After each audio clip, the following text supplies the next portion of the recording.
Pasien setelah disuntik filler menjadi buta. Nah, baru-baru ini ada berita dari Singapura, seorang pasien disuntikan filler lalu mengalami kebutaan. Kok bisa? Jadi sebenarnya gini, sebelum kita menyalahkan fillernya, produknya, dan sebagainya, saya jelaskan sedikit ya. Sebagai dokter estetik yang telah menyuntikkan filler lebih dari 12 tahun, menurut saya hal yang saya sampaikan mudah-mudahan bisa menjadi suatu edukasi yang bermanfaat buat kita semua. Jadi gini, filler kalau saya bagi menjadi dua kurang lebih. Satu itu yang namanya struktural, satu itu yang namanya collagen stimulating. Yang struktural itu biasanya bahan dasarnya hyaluronic acid. Nah itu yang biasa kita kenal tuh, fillernya begitu disuntikin bisa buat lebih mancung, bisa buat menaikkan kantong mata, bibir yang lebih plumpy, dagu yang lebih tirus, dan sebagainya. Nah yang satu lagi ini namanya collagen stimulating filler. Memang belakangan ini jadi lebih populer, dulu nggak terlalu terkenal.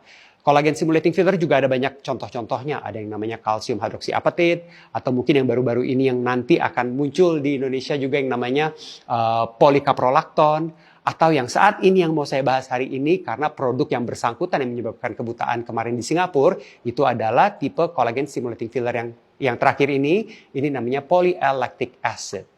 Jadi polyl-lactic acid ini ada beberapa merek yang terkenal. Hari ini kita bahas merek yang memang kemarin dibahas menyebabkan kebutaan. Kan teman-teman jadi nanya, jadi sebenarnya itu produk ini bagus atau enggak? Boleh atau enggak dikerjakan? Apakah struktural filler lebih bagus daripada collagen stimulating filler? Jadi sebenarnya dua filler ini punya fungsi yang berbeda. Structural filler untuk memberikan struktur, seperti namanya ya, jadi hidung yang mancung, dagu yang tirus, volumizing pada wajah, kantong mata, dan sebagainya. Sedangkan collagen stimulating, itu efeknya nggak langsung. Disuntikin, nggak langsung kelihatan hasilnya. Kita menyuntikkan filler-filler ini dengan harapan filler-filler ini bisa menstimulasi kolagen alami pada wajah. Jadi 1 bulan, 2 bulan, 3 bulan, dan jangka panjangnya kolagen yang terbentuk dalam wajah kita atau area kulit yang disuntikan, itu menjadi lebih plumpy, lebih tebal, dan lebih kenyal. Nah itu harapannya. Tapi what's the problem?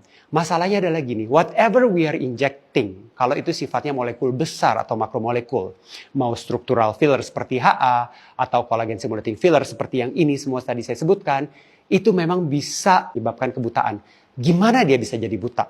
Jadi partikel filler ini begitu dia masuk ke pembuluh darah, dan kalau apesnya pembuluh darahnya ini itu adalah pembuluh darah yang supply ke area mata, nah disitulah kebutaan terjadi. Nah, jadi apa yang harus kita lakukan sebagai injektor, sebagai dokter, untuk menurunkan resiko tersebut? Satu, mengenali anatomi yang sangat detail. Beberapa area di wajah itu memang high risk untuk terjadi resiko kebutaan tersebut. Seperti hidung, seperti garis senyum, nasolabial fold, seperti area di dekat mata sini, di nose bridge. Nah itu area-area yang sangat rawan, dan pada saat kita menyuntikkan, kalau memang harus menyuntikkan di area-area tersebut, ada beberapa hal yang harus diperhatikan. Satu, pada saat menyuntikkan, suntikannya itu pelan-pelan. Low pressure injection itu bisa lowering the risk of vascular occlusion.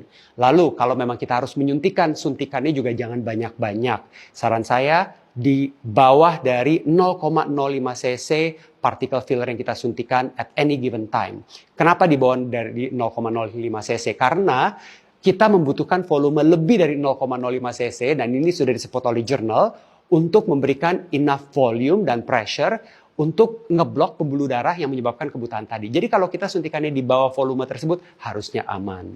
Lalu keep injection moving. Jadi jangan suntik terlalu banyak at one time dan terus-terusan. Karena apes-apesnya kalau jarum suntik kita itu lagi bersentuhan dengan pembuluh darah dan masuk ke pembuluh darah tersebut, itu partikel bisa lari kemana-mana, dan kalau lebih apes lagi lari ke pembuluh darah yang supply ke mata, menyebabkan kebutaan.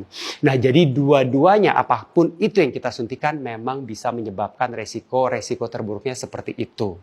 Nah saya pribadi memilih yang mana nih, antara collagen stimulating filler atau structural filler. Walaupun dua-duanya efeknya berbeda, saya pribadi kalau menyuntikkan collagen stimulating filler itu memang sangat hati-hati sekali. Kenapa? Karena collagen stimulating filler, bahan-bahannya ini belum ada penangkal atau belum ada enzim untuk pencairnya. Tidak seperti hyaluronic acid filler ini. Kalau kita nggak suka atau ada kejadian-kejadian yang tidak diinginkan, lebih mudah kita cairkan, lalu partikel filler tersebut bisa hilang dan lumer. Sedangkan yang ini tidak bisa. Apalagi kalau kita udah menyuntikannya dalam volume banyak. Kadang-kadang tuh partikelnya begitu masuk ke pembuluh darah, bukan hanya di area pembuluh darah yang kita suntikan itu. Dia bisa lari ke area-area lain. Jadi kadang-kadang tuh penyuntikannya pernah juga dilaporin, nyuntikannya di dagu, tapi kok bisa terjadi buta. Butanya tuh di atas, di mata. Nah itu karena pembuluh darah kan memang networknya banyak kemana-mana. Jadi sekali dia masuk menjadi emboli, dia lari ke pembuluh darah yang supply ke area mata. Nah itulah kebutaan bisa terjadi di situ. Jadi pada saat pemilihan filler memang harus sangat cermat. Pada saat penyuntikan harus banyak hal yang kita perhatikan. Kalau saya pribadi, saya lebih main aman dan saya lebih suka memilih particle filler yang ada penangkalnya seperti hyaluronic acid filler. Jadi itu sebenarnya yang terjadi di kasus kenapa kemarin pasien bisa terjadi buta setelah penyuntikan filler.